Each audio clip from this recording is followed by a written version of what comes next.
네, 49페이지요. 불공정한 법률행위.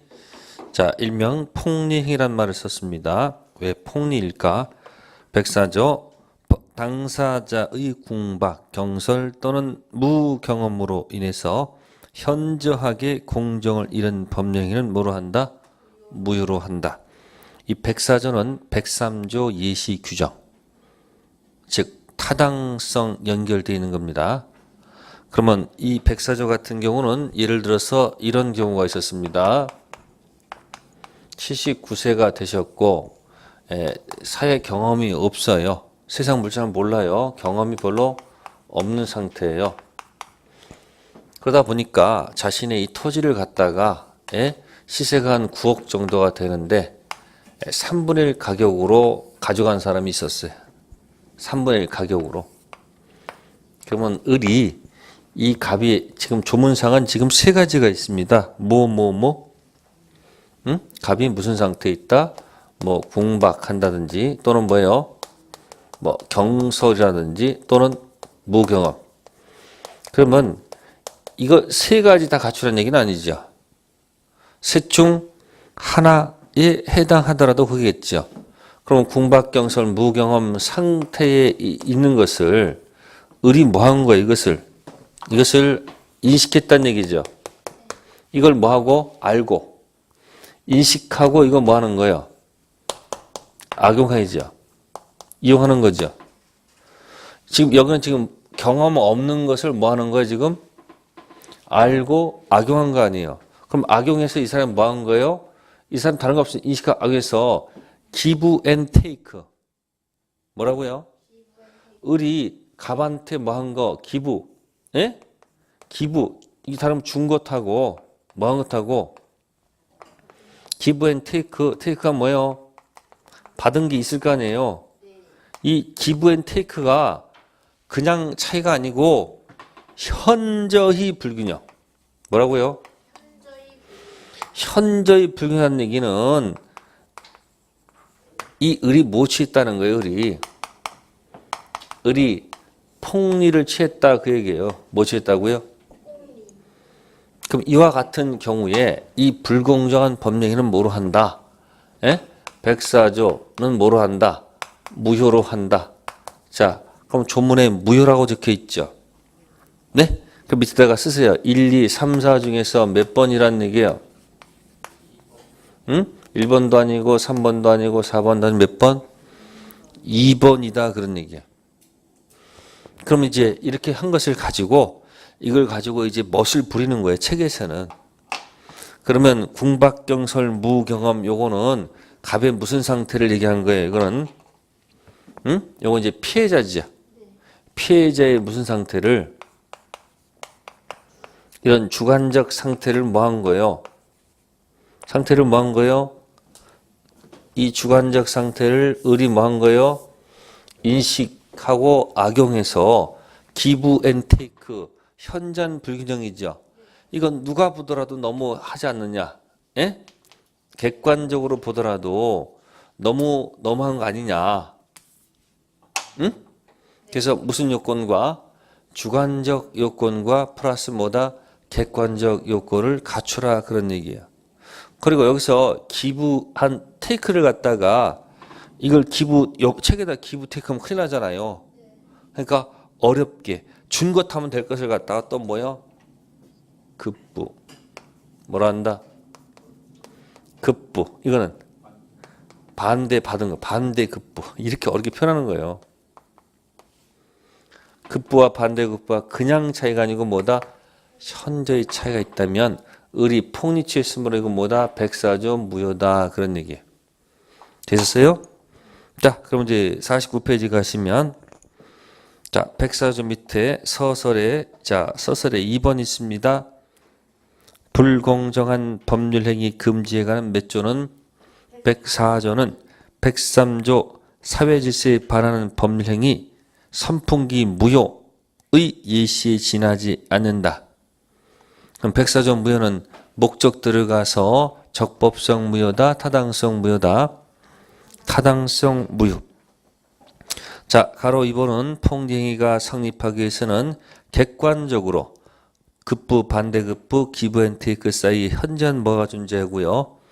불균형이 존재되고요. 또한 주관적으로 상대방의 궁박경설 또는 무경험을 뭐해서 이용하여 이루어진 경우에 뭐한다? 성립한다. 자, 밑에 놓고 따져 들어갔습니다. 자, 밑에 보시면은 1번의 객관적 요건 밑에 보시면은 불균형 판정하는 시기가 있습니다. 무슨 시? 법률 행위 당시를 기준으로 잡는 거예요. 시험 볼 때 모를 때 어디가 기준이냐 묻거들랑 보통 매매계약 당시. 자, 주관적 요건에 궁박이란 말이 있습니다. 궁박. 자, 곤궁해서 압박이 들어오는 거예요. 그래서 벗어날 길이 없는 어려운 상태. 궁박은 경제적일 수도 있고 또 정신적, 심리적일 수도 있죠. 보통 우리는 경제적 궁박이 많아요? 정신적 궁박이 많아요? 솔직히 얘기해 보세요. 응? 우리는 경제적 궁박에 시달립니다. 그 경제적 궁박이 곧 뭐로 가요?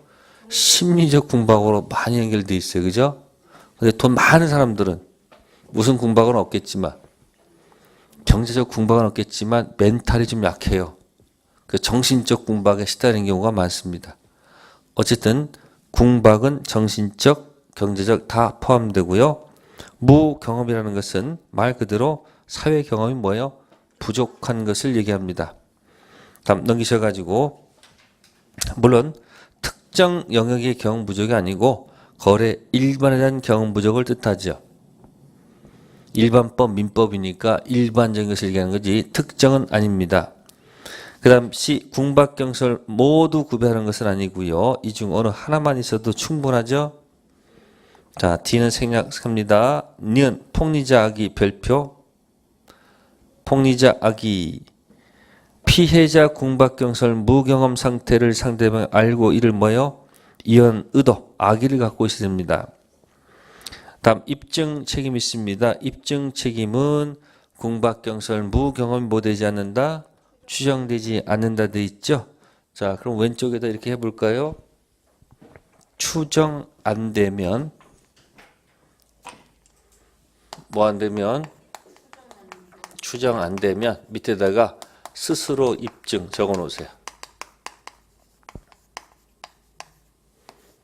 추정 안 되면 스스로 입증. 따라서 궁박경설 무경험이 뭐 되지 않으므로 추정이 안 되기 때문에 피해자가 일일이 전부 다 입증해야 됩니다.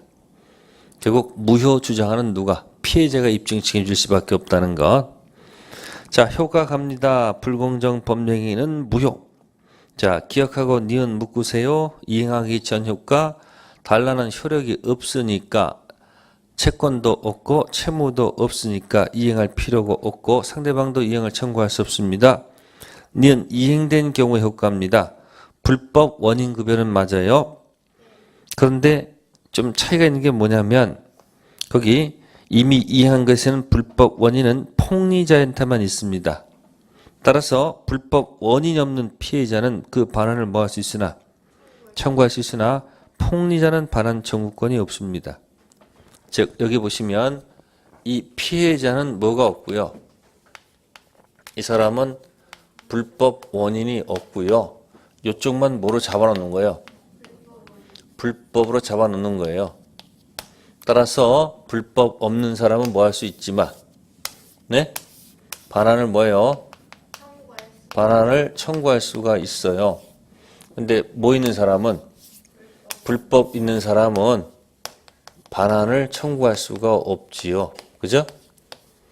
아까 이중 매매는 갑병 서로 뭐가 있었기 때문에 불법이 있으니까 서로 반환 요구할 수 없었죠. 근데 이쪽은 한쪽은 불법이 있고 한쪽은 불법이 없으면 불법 없는 사람은 반환을 요구할 수 있다 없다? 있다.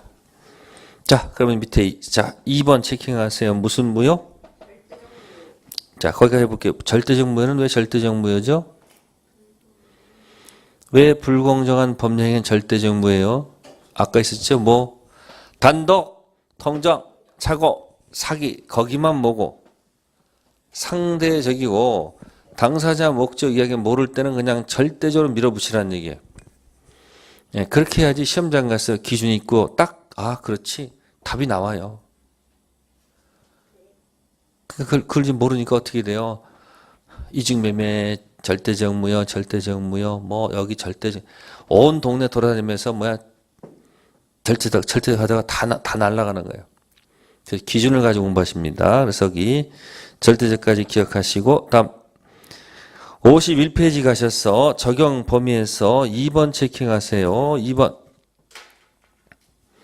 적용 범위에 2번 있습니다. 증여 같은 무상행위에서는 백사조가 적용될 수 없다. 증여 있죠, 증여. 증여는 단독행위일까요? 계약일까요? 응? 단독행위. 땡, 틀렸어요. 증여는 계약. 왜 증여를 단독행위로 착각한지 아세요? 살면서 받아본 적이 없기 때문에 누가 주면 고맙지 무조건 받으면 큰일 나요. 그래서 어떤 사람은 이렇게 주는 걸 좋아하는 사람이 있어요, 없어요? 있어요. 어떤 분은 이게 남한테 주는 걸 좋아하는 있거든요. 근데 어떤 사람은 받는 걸 원하지 않는 사람도 가끔 있어요, 없어요? 남한테 피해 안 주는 사람이 있거든요. 그래서 주면 좋아할 줄 알고 줬는데 뭐 저쪽은 자존심 상할 수도 있단 말이에요. 그러니까 준다고 했을 때 안 받겠다. 그래서 여러분들 김영란법 있잖아요. 그거 왜 만들었어? 오늘도 보니까 뭐 그 공무원 찾아가가지고 고마워서 이게 뭐지 이거? 이게 뭐지? 음료수 한 박스 사가지고 쭉 다 주니까 공무원이 받아 안 받아? 맞아요. 안 받지. 안 된다고. 근데 거기 그냥 가다가 놓고 그냥 가버렸어. 그 공무원 신고를 해야 되잖아. 다 보는데 어떻게 해. 그 놓고 간 사람 뭐예요? 그 과태료 폐. 그거 뭐 가지고 그럼 그 사람 그 김영란법 잘 아는 거야? 모르는 거야 그냥. 모르니까 고마워서 갔는데 그 이해를 못하고서 안 받으니까 저기다 그냥 놓고 그냥 가버리니까 어쩔 그 신고를 할 수밖에 없는 거 아니야. 그러니까 준다고 했을 때 뭐야? 옛날 같으면 뭐야?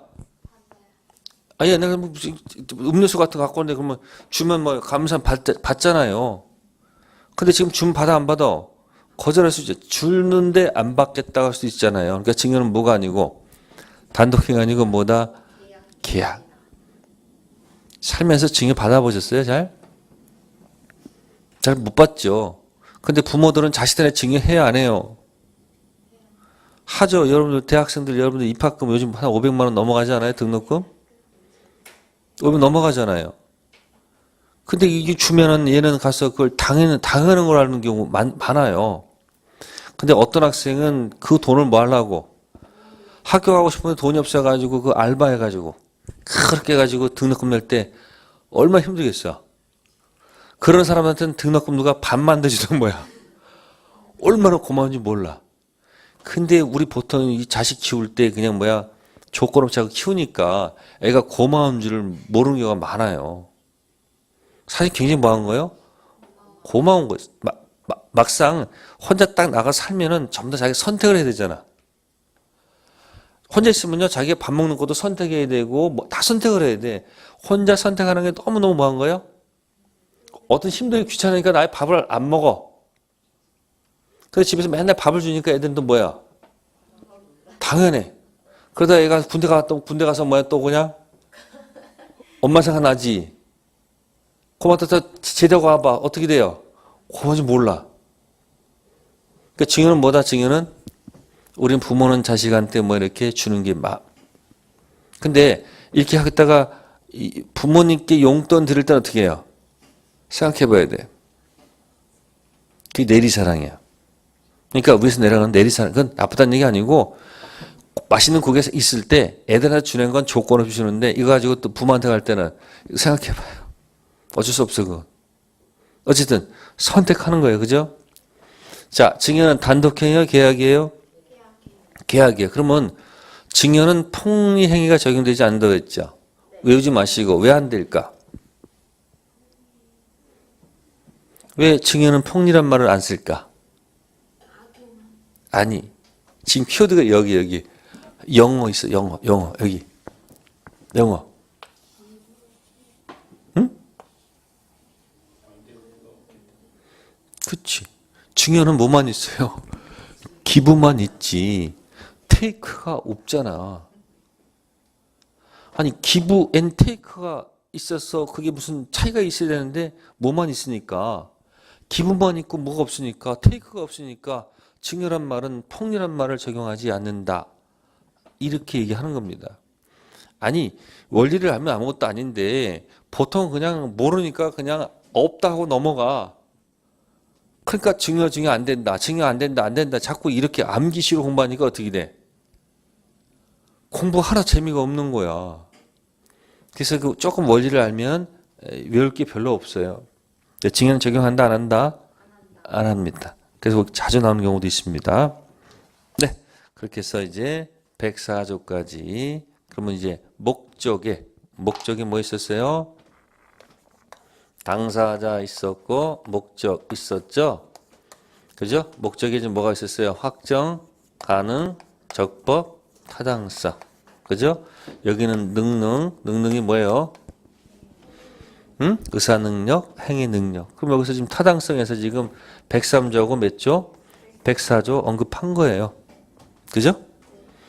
그래서 104조는 한 문제 내기 딱 좋아. 104조는 딱 좋으니까 출제자들이 이거 가지고 자주 내는 경우가 많아. 그래서 이 목적 가지고 적법 타당성 가지고 한 문제 정도예요. 몇 문제? 한 문제인데 여기는 주로 이제 뭐가 많이 나오면 판례 얘기가 많이 나와요. 뭐예요? 그래서 공부할 때는 먼저 104조부터 먼저 딱 집으세요. 그리고 103조 판례는 자꾸 이제 읽다 보면 나올 거예요. 자, 이제 끝에 52페이지 법률행위 이제 해석 들어갈게요. 뭐 들어간다? 해석. 이건 다른 게 아니고 이 목적을 갖다가 있는데 목적 내용이 뭐 하지 않으면 명확하지 않으면 해석을 해줘야 돼요. 해석을 해줍니다. 그래서 해석 방법이 여러 가지가 있을 거예요. 그래서 보시면은 서설에 2번 있죠? 의사표시 전부가 명확하지 않은 경우, 의사와 표시가 일치하지 않는 경우, 표의자의 표시행에 사용된 개념이 객관적 문헌 의미와 다른 경우, 표시의 의미가 다의적인 경우는 법률행위 해석이 많은 경우다, 필요한 경우다 이렇게 되어 있습니다. 자, 그래 놓고 밑에 해석 방법이 있어요. 자, 가로 1번은 제목이 뭐고요? 자연적 해석, 표의자의 입장이 있고요. 가로 2번이 규범적 해석, 무슨 입장? 상대방 입장 이렇게 되어 있어요. 그러면 일단 한번 여기다가 한번 연습해보고 그 명칭을 잡아 드릴게요. 갑이 마음속 의사는 96만 원인데 표시할 때 잘못했어요. 뭐라고? 표시할 때 69만 원이라고 잘못 표시했어요. 그래서 이렇게 청약을 하니까 이쪽에서 그러면 얼마에 사겠다? 69만 원에 사겠다 이렇게 한단 말이에요. 그러면 여기 사는 사람 입장에서는 마음속도 뭐고 표시도 이게 일치한단 말이에요. 누구는? 을은. 근데 갑은 뭐 하지 않았어요? 일치하지 않았죠? 자, 1번은 의사라 하고요. 예? 2번은 뭐라 한다? 표시라 하겠죠. 그럼 의사 표시가 뭐 하지 않으면? 일치하지 않았을 때, 그러면 일단 표시된 대로 효력을 인정한다면, 그죠? 어디에 초점을 맞추면? 이 표시에다가 이 69만 원 여기다가 뭐예요? 여기다 뭘 맞추면, 네, 초점을 두게 되면, 결국 계약은 얼마? 69만 원으로 계약이 이루어지는 거예요. 그러면 이건 누구 입장이 아니고 말하는 사람, 응? 표의자가 실제로 원했던 의사는 얼마예요? 96만 원인데 표시를 이렇게 해버렸잖아요. 그럼 69만 원으로 계약이 이루어졌다 그러면 그럼 이건 누구 입장에서 해석한 거예요? 응? 표시를 신뢰한 누구? 상대방 입장에서 해석을 한 거예요.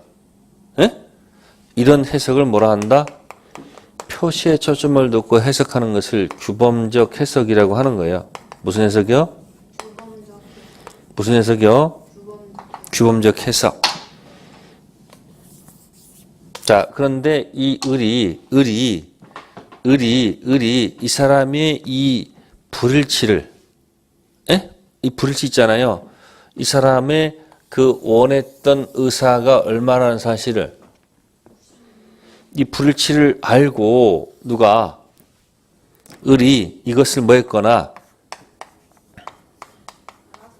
알았다 또는 뭐요? 알 수 있었다면, 그죠? 표시에다가 초점을 두면 안 되죠. 네? 이때는 어디다 초점을 둬야 돼요? 이때 어디다 둔다? 초점을 의사에다가 초점을 둬야 되는 거예요. 의사에다가. 그죠? 그럼 누구 보하는 거예요? 표의자를 보하는 거죠? 그러니까 의사와 표시가 불일치할 때 이 표시에 초점을 두고 해석해서 상대방 보하는 것이 무슨 해석이고? 규범적 해석이고, 이 사람의 이 96만 원 의사를, 이 불일치를 만약에 뭐 했거나 알았다 또는 알 수 있었다면 무슨 해석하면 안 되고, 이거 하면 안 되고, 이건 이제 자연적 해석이라고 그래요. 무슨 해석이요? 자연적 해석을 해야 될 것이다. 그런 얘기예요. 그러니까 의사와 표시가 뭐 하지 않았을 때, 일치하지 않았을 때 표시에 초점을 두고 해석해서 상대방 보하는 것이 뭐고? 규범적 해석이고, 표시가 아니고 표제가 원했던 의사에 초점을 두고 해석하는 것이 뭐다? 자연적 해석이다. 이렇게 우리는 얘기하는 거예요. 이해되셨어요?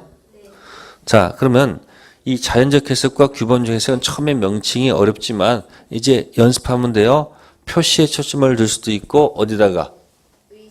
의사에 초점을 둘 수도 있습니다. 자, 두 가지 경우를 한번 여기다 써볼게요. 자, 갑의 토지가 있습니다. 갑의 토지가 이 사람은 굉장히 많아요. 필.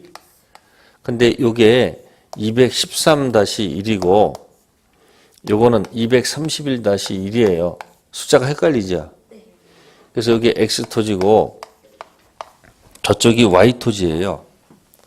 근데 면적은 같아요.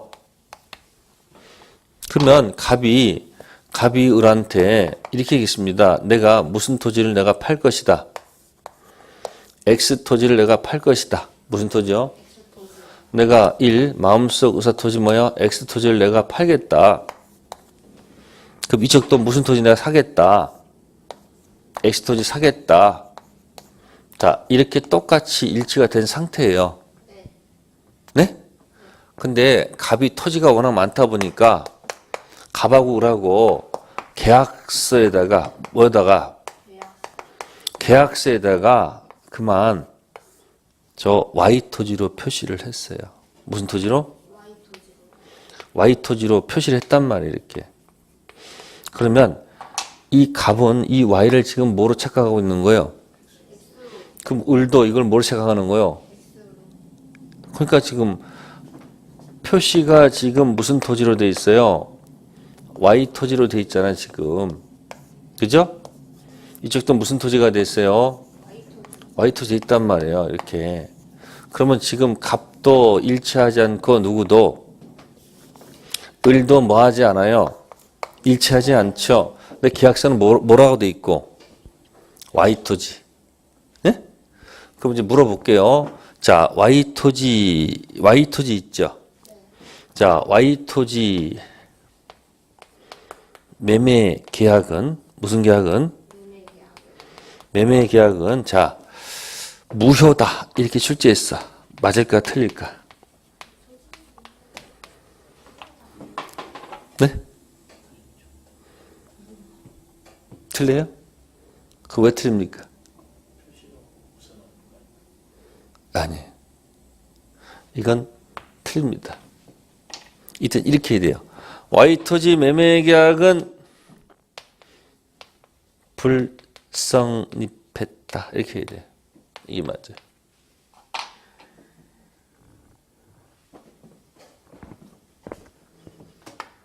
무효가 된다는 것은 계약이 뭐 했다는 거요? 성립해야지 뭐가 나오잖아요. 근데 이거 무슨 토지 얘기는 한 번도 없는 거예요. Y 토지 얘기는 아무 한 적도 없어. 단지 표시할 때 잘못 표시한 것 뿐이에요. 그러니까 무슨 토지 계약은 Y 토지 매입은 뭐라면 틀려요. Y 토지 계약은 뭐다? 불성립이야. 그럼 이 같은 경우는 어디다 초점을 둬야 됩니까? 어디다가 X 무슨 토지요? X 토지는 합의가 있었어요, 없었어요? 있었어요. 있었잖아요. 그럼 무슨 토지 계약은? 자, X 토지 매매 계약은 자, 질문합니다. 매매 계약은 성립했어요? 성립하지 않았습니까? 성립했다. 맞지요? 자, X 토지 매매 계약은 무효다, 유효다? 유효다. 맞지요? 근데 계약서에 뭘 표시했어요? 그러니까 뭐야? X토지 팔겠다고 합의했는데 계약서에다가 뭐라고 표시했어요? Y토지로 표시한 것은 서로 불일치를 모르고 했죠. 그러면 초점을 여기다 두면 안 되지.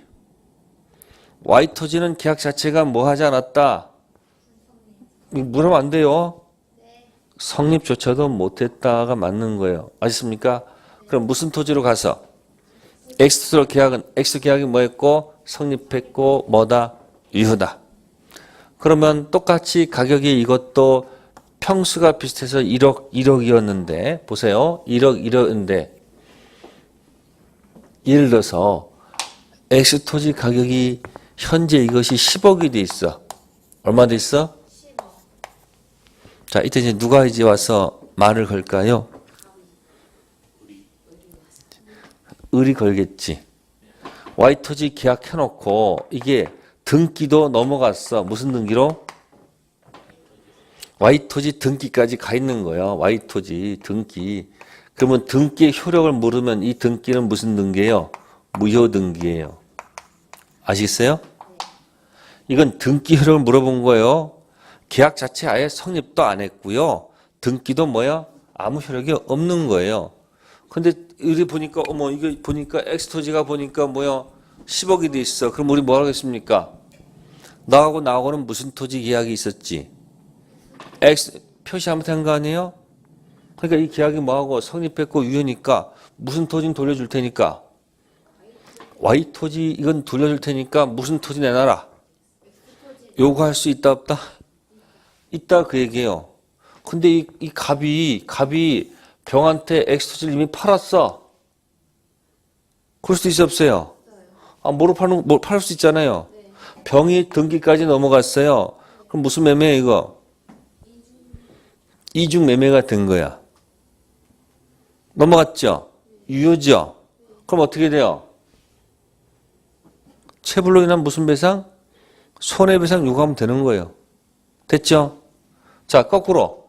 이게 옳은 게 아니고 무슨 토지가 올랐어? Y토지가 10억이 올라갔어. 그럼 이제 누가 이제 난리칠 거예요? 갑이 난리칠 거 아니에요? 야, 내가 우리 X토지 팔는데 야, 계약서를 집을 잘못 표시했다. 그러니까 무슨 토지 줄 테니까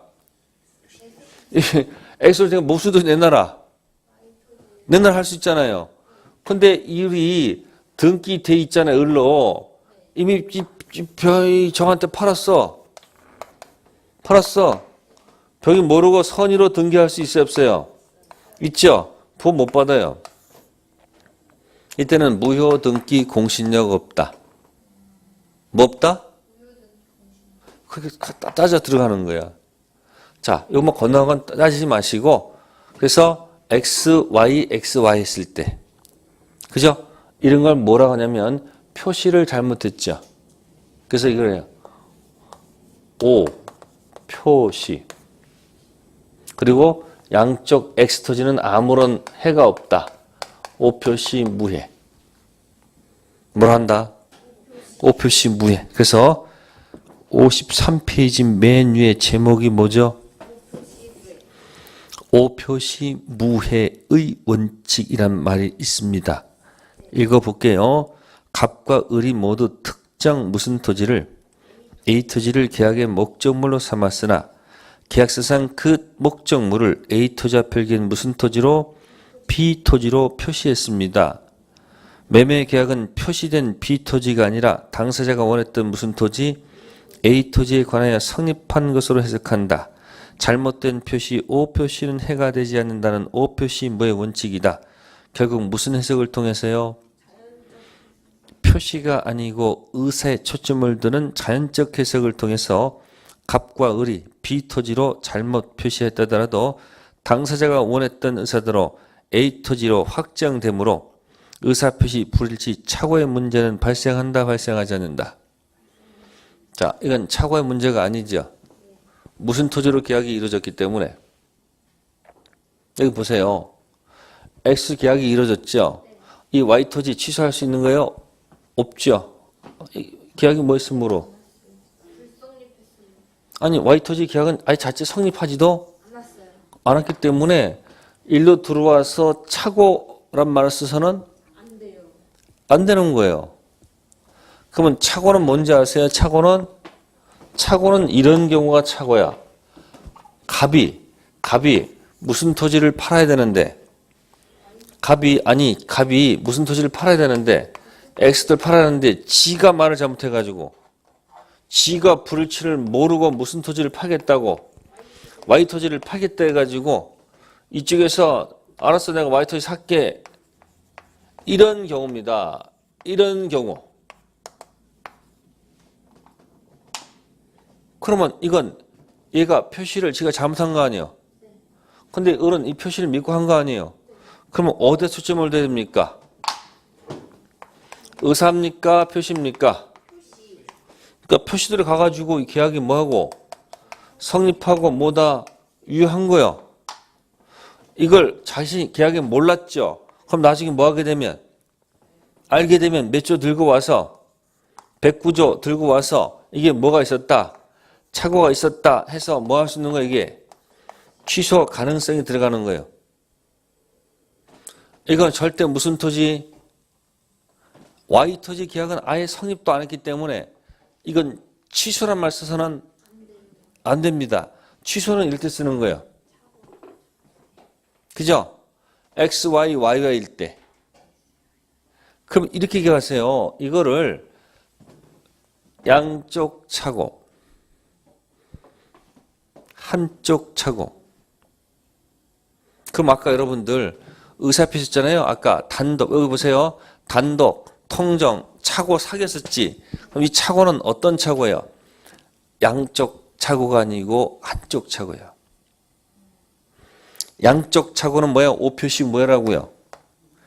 XY는 X도 두 개고 Y도 두 개잖아요. 그럼 어디다 초점을 둬야 돼요? X에 초점을 두는 거 아닙니까? 그럼 무슨 해석하는 거야? 의사에 초점을 두는 무슨 해석? 아니, 자연적 해석. Y 토지는 계약 자체가 성립하지도 않았어요. 무효가 아니죠. 성립되지도 않았으니까 어디서 Y 토지 취소란 말은 절대 쓸 수가 없습니다. 착오는 한쪽만 착오했을 때. 그래서 O 표시 무효하고 착오하고 꼭 기억하셔야 돼요. 이 O 표시 뭐예요? 양쪽 착오예요. 아시겠습니까? 그러면 우리가 말하는 착오는 어느 착오예요? 한쪽 착오만 얘기하는 거예요. 그래서 이 O 표시 무효를 잘 분석하시면 이 계약의 성립과 불성립 다 기억할 수 있습니다. 그럼 여기는 어떻게 합니까? 여기는 Y 토지 계약이 이루어졌죠? 그럼 표시에 초점을 둔 거 아니에요? 표시를 둬가지고 해석한 다음에 착오가 나오는 거 아니야? 표시. 이건 무슨 해석해, 이건? 규범적 해석을 통해서 착오 취소가 나오는 거예요. 자연적 해석에서는 착오란 말이 존재하지 않는 거예요. 그래서 O 표시 뭐가 나올 때마다 아, 이건 뭐가 아니다. 의사표시 불일치 착오 있죠? 그럼 맨 위에 써봅시다. O 표시 무효는 뭐죠? 제목이 O 표시 무효는 뭐죠? 양쪽 착오. 그죠? 그럼 박스 안에 밑에 가면 의사표시 불일치 착오 있잖아요. 맨 밑에 밑줄에 박스 관련 판례 맨 위에 밑줄근데 의사표시 불일치 착오란 말 있잖아요. 그거는 일방 착오야. O 표시 무효는 뭐고요? 양쪽 XY가 O 표시 양쪽 착오고 의사표시 불일치 착오는 뭐다? 양쪽 착오가 아니고 뭐다? 한쪽만 착오가 있는 경우. 그러니까 의사표시 착오는 양쪽 착오, 일방 착오일 때 취소 문제가 있는 거지. 양쪽 착오일 때는 뭐다? 취소 문제가 절대 뭐하지 않는다? 발생하지 않습니다. 아니면 아까 얘기했잖아요. 이 계약 자체가 아예 뭐하지 않으므로 성립조차도 안 하는데 어떻게 Y토지 취소란 말을 쓸 수 있습니까? 그러면 아까 일 경우는 Y토지 등기 넘겨서 Y토지 뭐 가지고요? 등기 믿고 간 누구는 선의 제3자는 보호를 못 받았었죠? 네. 뭐 등기 뭐가 없어서? 공신력 없었어. 근데 여기는 Y토지 등기 돼가지고 건너간 병이 만약에 뭐라면? 선이라면 보호 받죠? 여기는 아까 상대적 취소 있죠? 상대적. 그건 차이가 있는 거예요. 그래서 무슨 착오하고 양쪽 착오하고 무슨 착오? 한쪽 착오. 그래서 오표시 무해의 원칙하고 불일치 착오하고 헷갈리면 안 됩니다. 의사표시 불일치 착오는 뭐예요? 양쪽 착오가 아니고 뭐예요? 한쪽 착오고 오표시 무해는 양쪽 착오. 그래서 자연적 해석에서는 착오의 문제가 발생하지 않습니다. 그러면 규범적 해석에서 비로소 뭐가 되는 거예요? 착오의 문제가 발생할 수 있는 거예요. 그래서 밑에 규범적 해석에서 니은 있어요? 니은? 적용 범위 있죠? 규범적 해석에서는 표제가 원하지 않던 계약이 뭐가 되므로 성립되므로 의사표시가 일치하지 않더라도 표시한 대로 계약이 성립하므로 표제를 뭐하기 위해서? 구제하기 위해서 착오에 의한 취소 문제가 발생한 여지가 있습니다. 자연적 해석에서는 취소, 착오란 말이 생기지 않습니다. 그래서 오표시 무효하고 뭐하고 착오하고 좀 기억해 주시면 되겠습니다. 네, 그래서 두 가지 기억하시면 되겠습니다. 자, 55페이지 거기 문제 하나 있죠? 55페이지. 자, 갑이 자기 소유 고아를 한 점을 을에게 960만 원 매도할 의사로 청약하였는데 청약세 그만 얼마로? 690만 원으로 기재돼서 매매에게 체결됐습니다. 갑의 진위를 알 수 있는 다른 해석 자료가 없어서 690만 원의 계약이 성립됐습니다. 무슨 해석이에요? 응? 표시된다는 건 무슨 해석이다? 규범적 해석. 만약에 상대방이 960을 알고 있었다 그러면 이제 무슨 해석하는 거예요? 자연적 해석. 아, 그러니까 자연적 해석에 반대되는 말이 뭐다? 규범적 해석. 네, 이렇게 해서 거기까지 목적까지 설명드린 거예요. 어디까지요? 그래서 오늘 한 건 뭐예요? 당사자, 목적. 그럼 다음 주는 뭐 할 것 같아요? 의사표시 구체적으로 하고 집에 가셔서 연습하셔야 돼요. 총칙 기억하려면 당사자 해보세요. 당사자, 성립, 효력, 능능, 의사능력, 행능력, 목적, 성립, 효력은 확가적다. 그 다음에 의사표시 성립은 다리 하나 들고 단독, 통정, 착오, 사기. 취소는 뭐예요? 착오, 사기, 날라서 뭐 잡으면 돼요? 미피피만 뭐다? 취소. 나머지 건 전부 다 뭐로 치고 2번 무효로 가고 불법 원인 급여는 어디다가만 표시하면 돼? 목적 들어가서 타당성만 불법 원인 나머지 건 불법 원인 급여가 아니다. 그 다음에 절대적 상대적은 의사표시만 표시해놓고 거기만 뭐고 상대적이고 당사자 목적은 절대적 밀면 딱 정리가 되잖아요. 이제 그러놓고 이제 들어가서 공부하면서 그 기준 잡고 공부하면서 아 그렇지 그렇지 이렇게 쉽게 넘어갈 수 있는 거예요. 책은 다 쪼개놨잖아.